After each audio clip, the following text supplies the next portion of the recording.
রাজনীতিতে একটার পর একটা তেলেস্মাতি মানে অতি আশ্চর্য ঘটনা, সেরকম আশ্চর্য ঘটনা ঘটে চলছে। তেলেস্মাতি শব্দটি আসলে সত্যিকার অর্থে যদি আপনি ব্যাখ্যা করতে যান, বহুবিধ আ এটার যাকে বলা হয় অর্থ রয়েছে। ব্যর্থবোধক অর্থ, ত্রিমাত্রিক আ অর্থ রয়েছে। সাধারণত আমরা যে গ্রাম বাংলায় বলি না যে তেলে বেগুনে জ্বলে ওঠা, বাগার দেওয়া। তো যখন তেলে বেগুনে জ্বলে ওঠে তখন অদ্ভুত একটা দৃশ্য তৈরি হয়।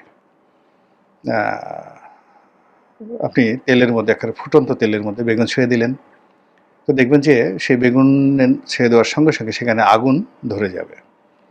তখন যে মানুষের মধ্যে একটা যারা অভ্যস্ত নয় দৃশ্য দেখতে, তাদের মধ্যে যে আতঙ্ক তৈরি হয়, তারা যেভাবে আশ্চর্য হয় এবং এ ধরনের তেলে বেগুনে জ্বলে ওঠার মাধ্যমে যে সকল আ প্রোডাক্ট এবং বাই প্রোডাক্ট তৈরি হয়, এটাকে আপনি তেলেস্মাতির সাথে তুলনা করতে পারেন। তা আমাদের এই রাজনীতিতে এখন তেলেস্মাতি চলছে। অপ্রত্যাশিত ঘটনা ঘটছে। যেখানে দেশের মানুষ ধরে নিয়েছে আওয়ামী লীগ আর রাজনীতিতে নেই। যেখানে ধরে নিয়েছে যে জনাব সজীব ওয়াজেদ জয় আমেরিকাতে যেকোনো মুহূর্তে অ্যারেস্ট হবেন।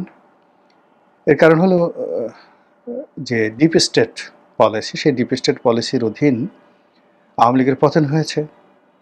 আর জয়, পুতুল, তারপরে টিউলিপ সিদ্দিকী এরা এই দেশ থেকে ১৬ লক্ষ কোটি টাকা পাচার করেছে এবং এটা আবার doctor sorry not doctor, doctor. তো এরা আবার এদের কথাগুলো অদ্ভুত উপাধি আছে। পশ্চিমাদের টাকায় বাংলাদেশে অনেকগুলো এনজিও চলে। যেমন ট্রান্সপারেন্সি ইন্টারন্যাশনাল, তারপরে CPD, centre for policy dialogue. এরকম মানে দেখবেন যারা কিছুদিন পর পরে নানা রকম গবেষণা করে এক একটা তথ্য হাজির করে আজগুবি অদ্ভুত। আওয়ামী লীগের এরকম কয়েকজন লোক ছিলেন, যেমন আবুল বারাকাত। তো তিনি একবার সেই গবেষণা করে বের করলেন যে জামায়াত ইসলামীর যে অর্থনীতি, সেটার আর্থিক মূল্য ৩০,০০০ কোটি টাকা। এবং তার এই বক্তব্যের ফলে কি হলো, আওয়ামী লীগ ক্ষমতায় এসে এই ৩০,০০০ কোটি টাকা খোঁজার জন্য তছনছ শুরু করে দিল।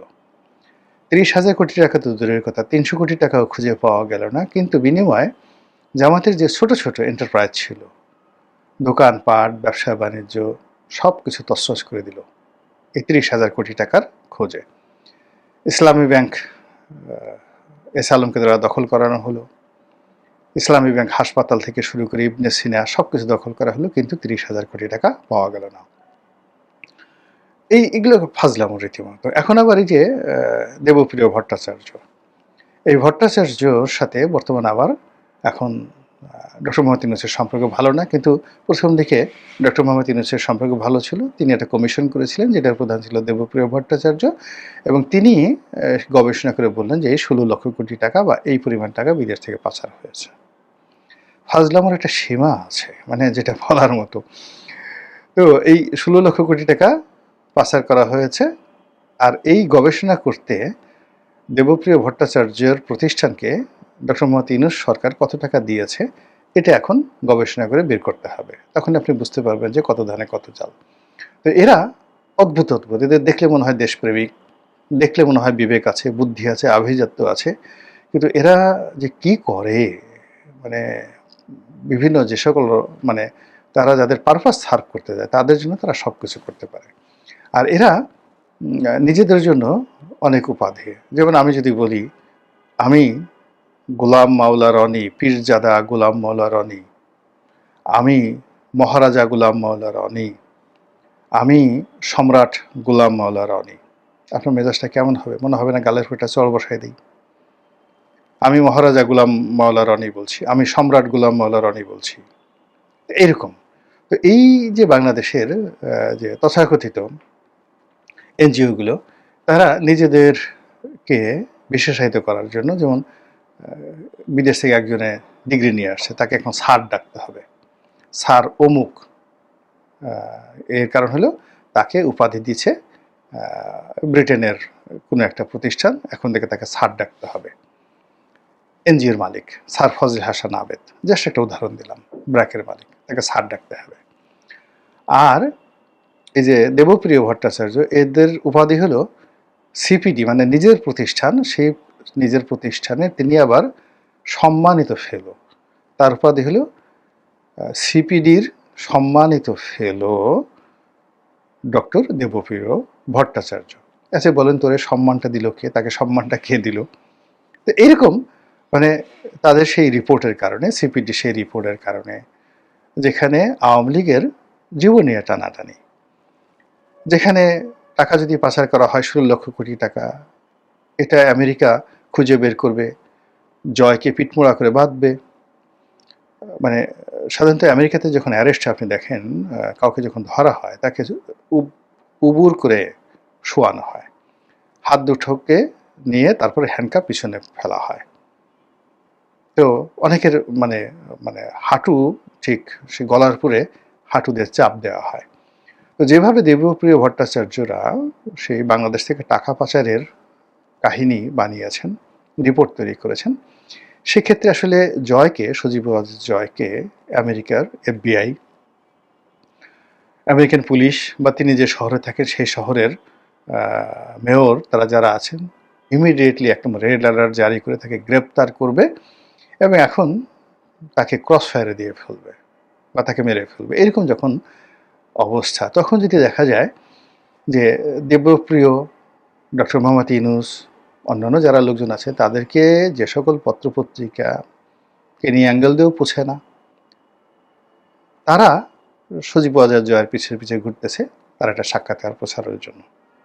সেটা নিউ ইয়র্ক টাইমস হোক, ওয়াশিংটন পোস্ট হোক, এটা কোনো বিজ্ঞাপন না, তারা জয়ের সাক্ষাৎকারের জন্য ঘুরছে। আবার এই যে দেবপ্রিয় ভট্টাচার্য, অন্যান্য যে সমস্ত লোকজন আছে যাদের টিকিটই স্পর্শ করতে পারে না, এখন সে সকল আন্তর্জাতিক প্রতিষ্ঠান, যেমন ধরুন সাম্প্রতিক সময়ে এই যে বাংলাদেশে এসে ভিজিট করে গেল কমনওয়েলথের মহাসচিব, এই ভদ্রমহিলা বাংলাদেশে এসে সকল রাজনৈতিক নেতৃবৃন্দের সঙ্গে দেখা করলেন, সাক্ষাৎ করলেন, কথাবার্তা বললেন, তারপর গোপনে কিছু সাক্ষাৎ করলেন, ডক্টর মোহাম্মদ ইউনূসের সাথে প্রকাশ্যে সাক্ষাৎ করেন, কিছু কথা বললেন, কিছু কথা বললেন না, আর তিনি একটা স্ট্যাটাস দিলেন এবং সেখানে তিনি দেখলেন যে সজীব জয়ের সঙ্গে তিনি বৈঠক করেছেন ভার্চুয়ালি, স্কাইপেতে বা সেই ইন্টারনেট প্ল্যাটফর্ম ব্যবহার করে। তো এটা কেন হলো? কমনওয়েলথের কাজটা কি? কেন সজীব জয়ের সাথে এই মুহূর্তে তাদের দেখা করার প্রয়োজন হয়ে পড়লো? তো এই যে ঘটনাগুলো ঘটছে, এগুলিকে আমি বলছি রাজনীতির তেলেস্মাতি, যেখানে আমরা সবাই আওয়ামী লীগের নাম উচ্চারণ করব না, আওয়ামী লীগটা নিষিদ্ধ দল, যেখানে আমরা শুধুমাত্র নিজেরা ভোট করব এবং আমরা উইদাউট আওয়ামী লীগ তাদেরকে ছাড়া একটা রাষ্ট্র গঠন করব, আওয়ামী লীগের লোকজনকে আমরা ফাঁসিতে লটকাবো, তাদের সহায় সম্পত্তি আমরা বাজেয়াপ্ত করব এবং তাদেরকে আমরা ছ্যাঁকা দেবো, রীতিমতো ডলা দেবো, ছ্যাঁকা দেবো, বাঁশ ডলা আছে না, সেরকম বাঁশ ডলা দেবো, বাঁশ যেভাবে ঠাস ঠাস করে ফাটে ওইরকম তাদেরকে সেই বাঁশের মধ্যে ফেলে এমন চাপ দেব তাদের হাড্ডি ফটাস করে ফেটে যাবে, আর আমরা খুশি হয়ে যাবো যে দেখ এই 15 বছর আমাদেরকে যে জ্বালান জ্বালিয়েছিলি, এখন তোদেরকে ফাটা বাঁশের মধ্যে ফেলে ফটাফট ফাটিয়ে ফেললাম। ও মাই গড, এই কোনো কাজই আমরা এখন পর্যন্ত করতে পারছি না। এখন আওয়ামী লীগকে নিয়ে কোনো নেতিবাচক কথা বলা যাচ্ছে না, এমনকি একজন বাউলকে, এত দেশে কত 32 নম্বর ভাঙা হলো, কত কিছু করা হলো, এখন একজন বাউলকে গ্রেপ্তার করা হয়েছে, সারা পৃথিবী সেই বাউলের পক্ষে দাঁড়িয়েছে এবং সবাই বলার চেষ্টা করেছে যে আওয়ামী লীগ এই বাউল হয়ে ফিরে আসছে বাংলাদেশে। বোঝার চেষ্টা করেন, আওয়ামী লীগ বাংলাদেশে বাউল হয়ে ফিরে আসছে। এরকম আওয়ামী লীগের নিয়ে আলোচনা করা হচ্ছে, আওয়ামী লীগকে ধরাই যাচ্ছে না। এখন আওয়ামী লীগের বিচার নিয়ে, শেখ হাসিনার বিচার হলো, তো সেই বিচার নিয়ে, রায় নিয়ে দেশের মধ্যে টুকটাক কথাবার্তা হচ্ছে, কিন্তু দেশের বাইরে ভীষণ কথাবার্তা হচ্ছে। ফলে যারা আয়োজক ছিলেন, যারা এটার জন্য প্রশংসা দাবি করেছিলেন, তারা ভীষণ রকম অশান্তির মধ্যে আছেন যে এই অকৃতজ্ঞ জাতির জন্য আসলে কিছু করা ঠিক না। আমরা এত সংগ্রাম করলাম, লড়াই করলাম এবং আমরা তাদেরকে শাস্তি দেওয়ার জন্য, $12 দেওয়ার জন্য এত কিছু করলাম, তারা বিদেশে 16 লক্ষ কোটি টাকা বাংলাদেশে পাচার করেছে। তো এই 16 লক্ষ কোটি টাকার মধ্যে শুধুমাত্র রূপপুর পারমাণবিক বিদ্যুৎ কেন্দ্র থেকে তারা ৬০,০০০ কোটি টাকা পাচার করেছে। তাদেরকে তো আর ছাড়া যাবে না, তাদেরকে ধরতে হবে। তা আমরা যখন একেবারে কই মাছ যেভাবে ধরে, ছাই দিয়ে যেভাবে মাছ ধরে, চ্যাং টাকি ধরে, শোল মাছ ধরে, বোয়াল মাছ ধরে, তো এরকম যখন প্রস্তুতি নিচ্ছে ঠিক সেই সময়টাতে এসে এখন আন্তর্জাতিক সংস্থাগুলো বলছে ইনক্লুসিভ নির্বাচন লাগবে। তারা আওয়ামী লীগের সঙ্গে কথা বলছে, তারা কথায় কথায় শেখ হাসিনার রেফারেন্স দিচ্ছে, শেখ হাসিনার বিচার নিয়ে কথা বলছে। এমনকি মেজর জেনারেল জিয়াউল হাসান, যাকে আমরা প্রচার করে আসছি যে এর মতো সিরিয়াল কিলার আর নাই বাংলাদেশে। মুক্তিযুদ্ধের সময় আওয়ামী লীগ যেভাবে একজন ক্লিয়ার বের করেছিল কাদের মোল্লা, কসাই কাদের, তো দ্রুপ এই জমানাতে জিয়াউল হাসানকে বানানো হয়েছিল এই যুগের কসাই কাদের, যে একেবারে চোখ বুজে মানুষ পাখির মতো গুলি গুলি করে মানুষ মেরেছে, এবং যত আয়নাগর ফায়নাগর যা কিছু আছে সব এই জিয়াউল হাসান করেছে। ফলে তাকেও বাঁশডলা দিতে হবে, তাকে যেভাবে ইচ্ছা সেভাবে বাঁশডলা দিতে হবে, ফাঁসিতে লটকাতে হবে, মারতে হবে, কাটতে হবে। আমরা যে তাকে এই বিচার করতেছি এটাই তোর সৌভাগ্য। সে তো কাউকে বিচার করেনি, সে তো সবাইকে ক্রস ফায়ার ফেলে দিয়েছে। তাকে তো উচিত ছিল ক্রস ফায়ারে দেওয়া, তাকে উচিত ছিল ধরে পাড়িয়ে মারিয়ে ফেলা। তা আমরা তো সেই কাজ করিনি, না করে আমরা সভ্য সমাজের মানুষের মতো তাকে বিচার করার চেষ্টা করছি। এখন সেই তার বোন অ্যাডভোকেট নাজনীন, সে সেই ভাইয়ের পক্ষে যে সমস্ত কথাবার্তা বলছে এখন উল্টো আরও ভাব দেখাচ্ছে। ফলে সেই বোনকে একটা ধমক দিতে গিয়ে দেখুন সে চিফ প্রসিকিউটর জনাব তাজুল কি বিব্রতকর অবস্থার মধ্যে পড়ে গেছে। এখন সারা দুনিয়া সে বিবিসি থেকে শুরু করে যত বিখ্যাত দেশি এবং আন্তর্জাতিক গণমাধ্যম রয়েছে, সেই মেজর জিয়াউল হাসানার বোনকে নিয়ে এখন সবাই নাচানাচি শুরু করেছে। এই হলো রাজনীতির তেজস্মাতি।